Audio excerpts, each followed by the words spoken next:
ఒక కేసు అయిపోయిన వెంటనే మరొక కేసు పెట్టి అబ్బాయి చౌదరిని చిత్రహింసలు గురి చేస్తూ ఉన్నారు. ఏం పాపం చేశాడని చెప్పి ఈ మాదిరిగా చేస్తూ ఉన్నారు అడుగుతా ఉన్నా. నా పక్కనే దేవనేని అవినాష్ ఉన్నాడు, నా పక్కనే అవినాష్ ఉన్నాడు. అవినాష్ ఏం పాపం చేశాడు అని చెప్పి అవినాష్ను కూడా కేవలం కమ్మ సామాజిక వర్గంలో పుట్టాడు, చంద్రబాబు నాయుడుని వ్యతిరేకిస్తున్నాడు, చంద్రబాబు నాయుడుకు ఊడిగం చేయడం ఇష్టం లేదు అన్నాడు అన్న ఒకే ఒక కారణంతో అవినాష్ను కూడా కేసుల మీద కేసులు పెట్టి రోజు హింసించే కార్యక్రమమే చేస్తూ ఉన్నాడు. కోర్టులకు పోయి బెయిల్ తెచ్చుకొని రోజు చంద్రబాబు నాయుడు గారితో యుద్ధం చేస్తూ ఉన్నాం.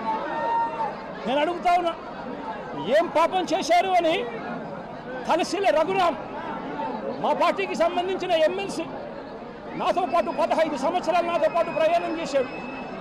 ఏం పాపం చేశాడు అని చెప్పి ఆయన మీద 3 కేసులు పెట్టారు.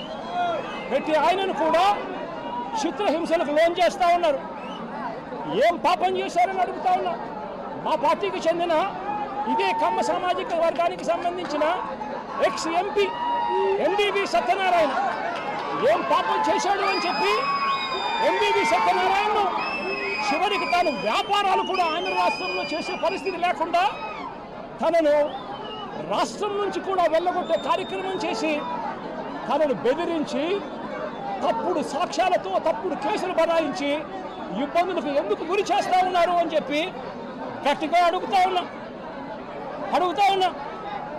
ఏం పాపం చేశారు అని నంబూరు శంకర్రావు మా పార్టీకి సంబంధించిన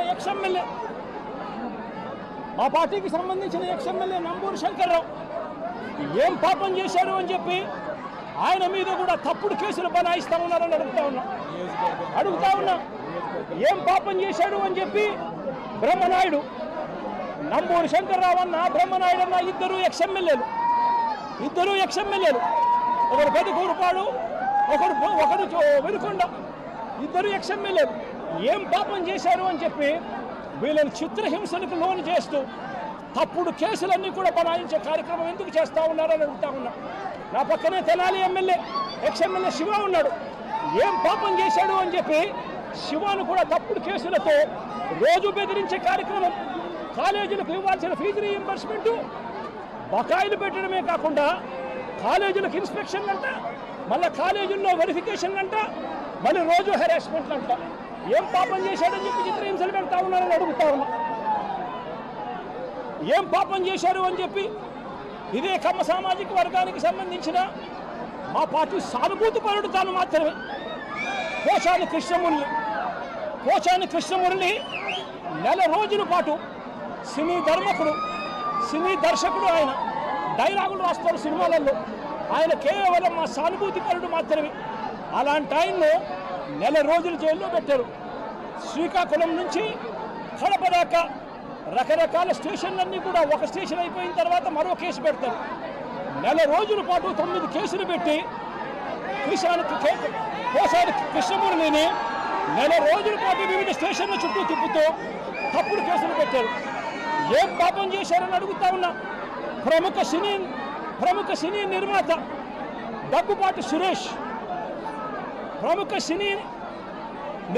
దగ్గుపాటి సురేష్ దగ్గుపాటి రామానాయుడు కొడుకు ఏం పాపం చేశాడు అని చెప్పి తనకు వైజాగ్లో తన ల్యాండ్ను క్యాన్సిల్ చేశారు అని చెప్పి ఇదే చంద్రబాబు నాయుడు గట్టిగా నిలదీస్తూ అడుగుతా ఉన్నా.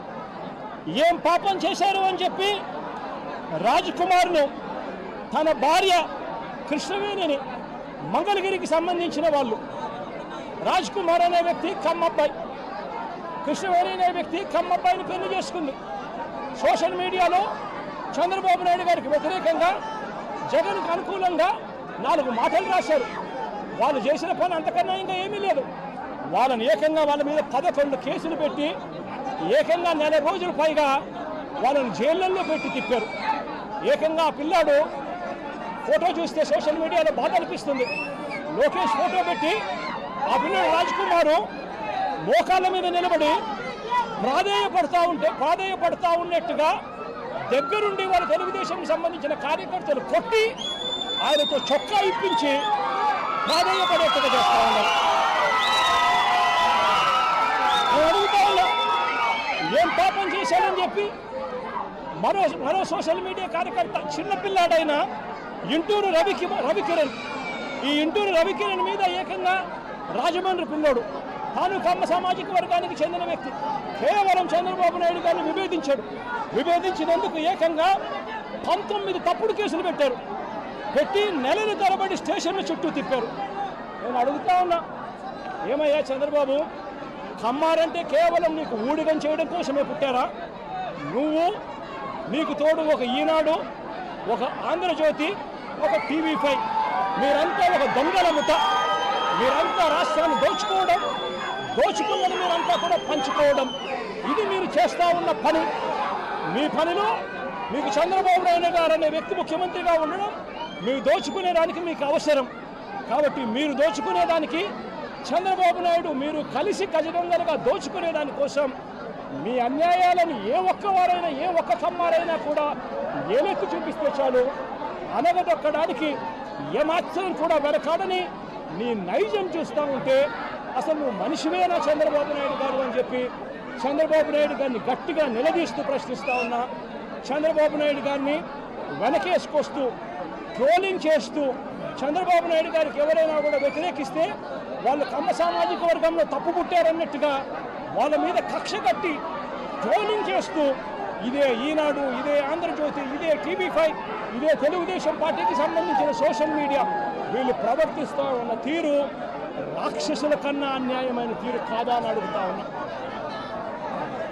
నేను ఒకటే చెప్తా ఉన్నా, ఈరోజు రాష్ట్రంలో రెడ్ బుక్ రాజ్యాంగం జరుగుతూ ఉంది. రేపు సుదీర్ఘంగా 11 గంటలకు మళ్ళీ ఒక ప్రెస్ మీట్ పెట్టి రాష్ట్రంలో ఇవాళ జరుగుతూ ఉన్న కరెంట్ అఫైర్స్ మీద ఇంకా సుదీర్ఘంగా కూడా చంద్రబాబు నాయుడు గారు చేస్తూ ఉన్న అన్యాయాల మీద రాష్ట్ర ప్రజలందరికీ కూడా కరెంట్ అఫైర్స్ మీద మళ్ళీ వివరించడం కూడా జరుగుతుంది. అయితే ఒకటే ఒక మాట చెప్తా ఉన్నా, చంద్రబాబు నాయుడు గారికి చెప్తా ఉన్నా, చంద్రబాబు నాయుడు గారికి ఒత్తాసు పలుకుతా ఉన్న పోలీస్ డిపార్ట్మెంట్లో ఉన్న కొందరు అందరూ కాదు, కొందరు పోలీస్ డిపార్ట్మెంట్లో ఉన్న కొందరు పోలీస్ అధికారులకు కూడా ఈ సందర్భంగా తెలియజేస్తా ఉన్నా,